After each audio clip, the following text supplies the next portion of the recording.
welcome to my favorite traditional authors not named Stephen King.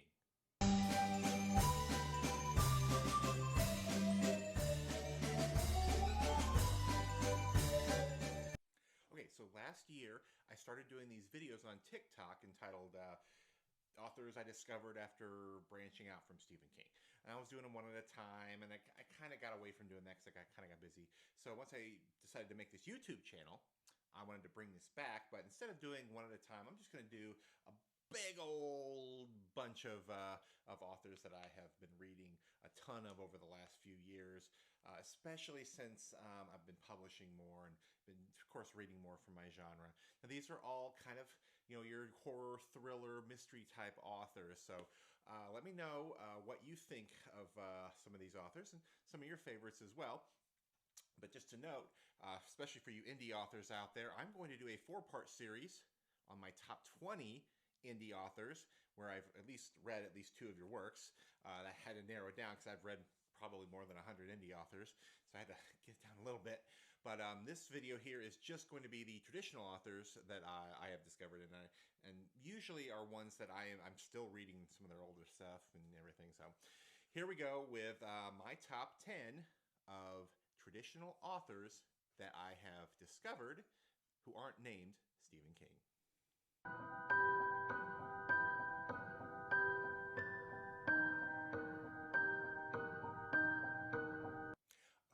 Okay, I know. Joe Hill is kind of connected somewhat to Stephen King. Might be his son. Maybe he's the spitting image of Stephen King when he was younger. But Joe Hill is his own man. He's his own author. He's written his own books. In fact, Nosferatu is my favorite Joe Hill book so far. He's got a new one coming out this year that apparently is like 10,000 pages long or something. I don't know, some crazy thing like that. But he has written several great stories. Heart-Shaped Box was pretty good too, but still Nosferatu is probably my favorite. I've read a couple of shorter pieces of his. So yeah, Joe Hill is one. I'm kind of surprised I haven't read him. I just started reading him last year. So he's really, really talented. Definitely in the same genre as his father. There's nothing wrong with that. But he does write his own stuff, and it's very good so far. So if you have not checked out Joe Hill, I would highly recommend Nosferatu or Heart-Shaped Box, or maybe try one of the shorter books of his. He's written, there's one called Ushers that's out there, pretty easy, quick read that you can do just to kind of get a feel for his style. But if you're a fan of Stephen King's, I'm pretty sure you will like what his son writes.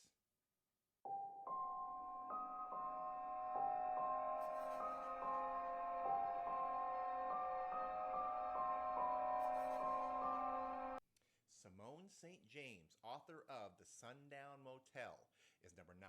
Now, this is a book that first got me interested in this author, and I got it a few years ago.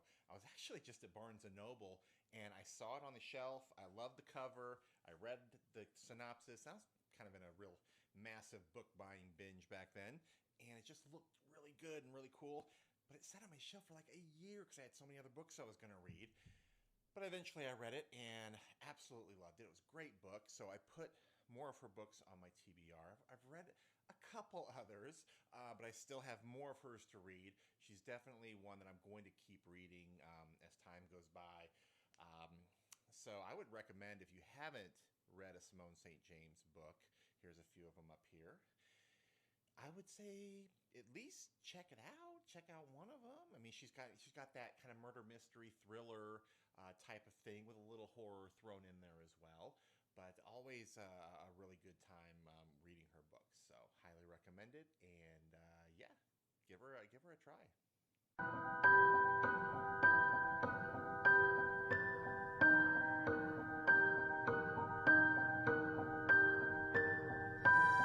Okay, possibly rivaling Stephen King in some people's minds is, of course, the great Dean Koontz. Now, Dean Koontz, surprisingly enough, is not an author that I really read a whole lot of before recently. And I can't understand why. I watched the movie Phantoms back in the late 90s. That was an awesome movie. Affleck is the bomb, as they say. But also, I meant to read the book, and I never did. And for some reason, I just never got into Kuntz books. But recently, I'm like, why am I not reading Dean Koontz books? Everybody loves the guy. So I started reading them, and there have been a few well, actually, there've only been one that I kind of DNF'd, honestly. Other than that, I've gotten through the other ones that I've read. I've read about half a dozen already. None of them really stuck out as that one masterpiece, like Stephen King's It or The Shining or Salem's Lot or so many others. Until the one I read last month, which was the very first book in the Frankenstein Dean Koontz series. That was really good. So I am going to make sure to get the rest of those books and keep reading those. I've got others on my TBR as well. And I will keep reading them, and people have told me Intensity is a good one, so I've got more on the book. So that's why he's not as high as you might think he should be, just because I have not found those really awesome, blockbuster, just blow me out of my seat kind of books that, knock me for a loop and I can't put it down. The ones that are, you want more. They've been good, but I want to see them more. I want that feeling I got when I read It for the first time, or when I just reread Salem's Lot, and last year I reread The Shining. Man, those are good. So I want to get that feeling when I get Dean Koontz books. And Frankenstein Prodigal Son did that for me. Really did. It was a great book. That was the one I really had a real interest in. So I'm hoping to read more from that series. And I'm going to keep reading other Dean Koontz books. I think I might have a pre-order, at least an audio book for his new one that's coming out later this year. So yeah, Dean Koontz. Obviously you've heard of him, so I really don't have to explain a whole lot more who he is.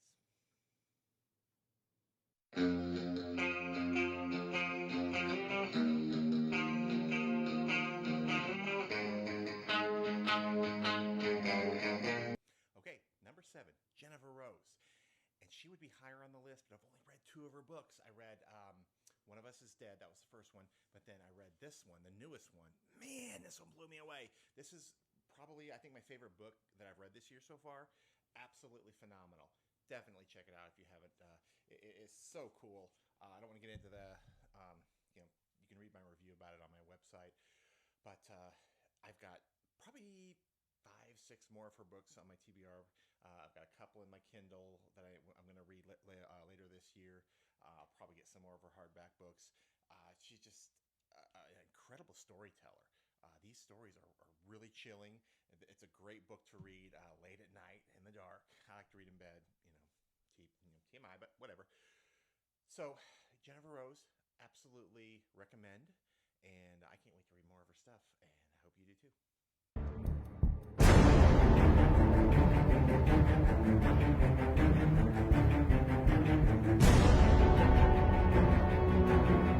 Charlie Donnelly is another author that I have really gotten into over the past couple years. I actually discovered a book of his a few years, 2022 I think ish, or 2023, I don't remember. But somebody recommended me reading 20 Years Later. If you've read that one, phenomenal. It's probably my favorite of his right now. But I've read several others. I've still got some of my TBR. I know I read one last month and I loved it until the very end, and the last few chapters ruined it for me because it really pissed me off. I do have his autograph on one of these books.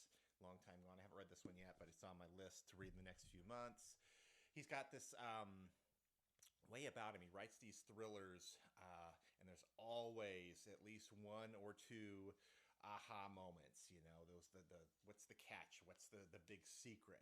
He's always got those in there, and they always come out like who's the killer or what's the big mystery. He really builds that up very well. The lead up is usually wonderful in these stories. Sometimes you can predict it, sometimes you can't.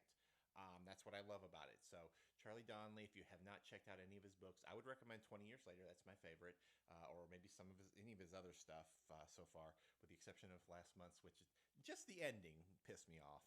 The rest of the book was great. I was really into it. But anyway, yeah, Charlie Donnelly, definitely give him a chance.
few years back, someone recommended that I read a book called Unspeakable Things by an author named Jess Lowry. I had not heard of her before.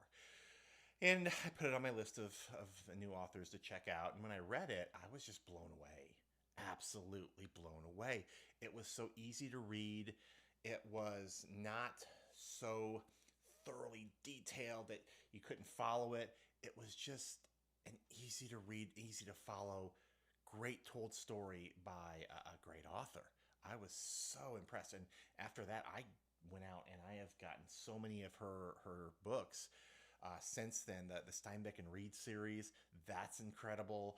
I think my favorite of hers is, do I have that one here? Bloodline. That one's nice. I mean, this was one of my favorite reads last year. Awesome book. I've also got, I'm working on The Quarry Girls right now. Next one I'm going to get is March of Crimes. I have not read any of these novel or Murder by Month mysteries, but I got this one. It's autographed. I love autographed books. So Jess Lowry is spectacular, and I would highly recommend checking her out. Her stuff is amazing. She kind of draws the line. She has a little bit of dark horror and mystery, thrillers, but then those, like that March of Crimes, is part of a rom-com series. But there are mysteries as well. So multifaceted author. Highly recommend reading Jess Lowry. Must be the season of the witch. Must be the season of the witch. I bet you thought he might be number one, huh? I kind of thought he was too. And I really went and looked between my numbers 1 and 2 and just had to make a judgment call. It's basically 1 and 1A.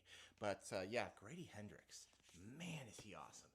This book, I saw this book being promoted on Instagram by one of my favorite final girls, Adrienne King from the original Friday the 13th.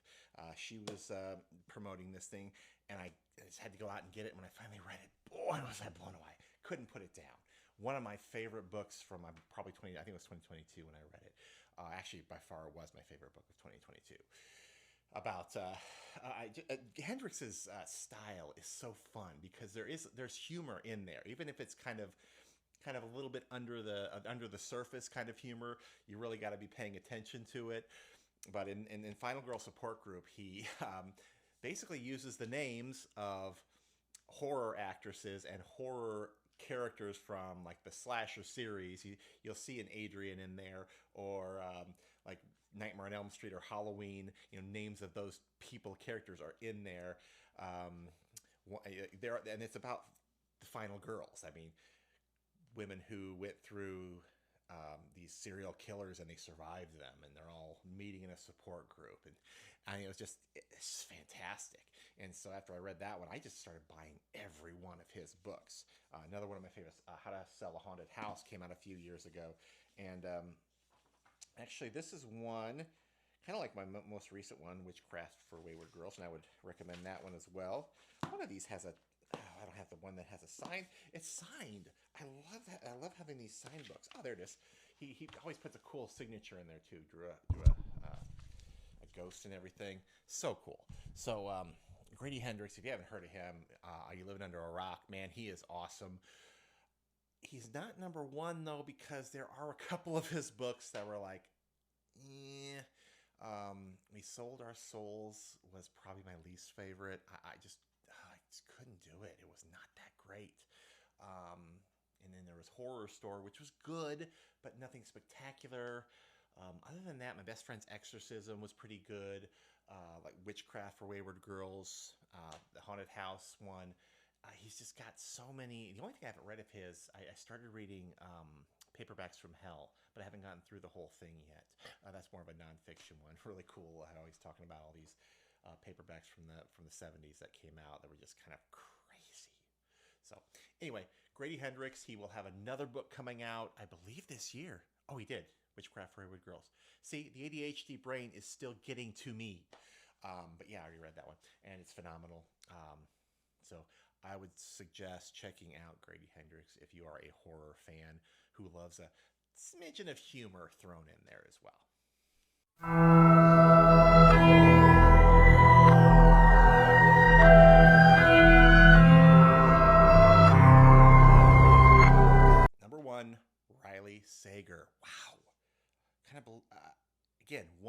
between him and Grady Hendrix, but I looked at his body of work, and all the books I've read of his are either 4 or 5-star phenoms. I have his autograph too, see? And his most recent one was Middle of the Night. That was good. All of his books have been phenomenal, like I said. Kind of like Hendrix, though. His favorite, my favorite of his is called Final Girls. Similar. I got them both at the same time. I thought, is this like, what's the deal here with they both wrote a book about, final girls, surviving horror stories. His is a little less of the campy humor to it, but it's still a phenomenally told story. Great characters.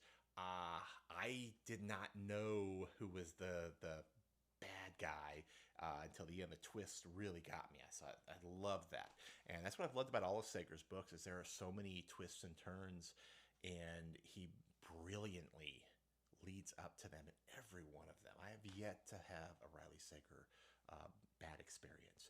And Riley Sager, not Hendrix, Sager is coming out with another one later this year. I think it's called With a Vengeance, and I already have it on pre-order.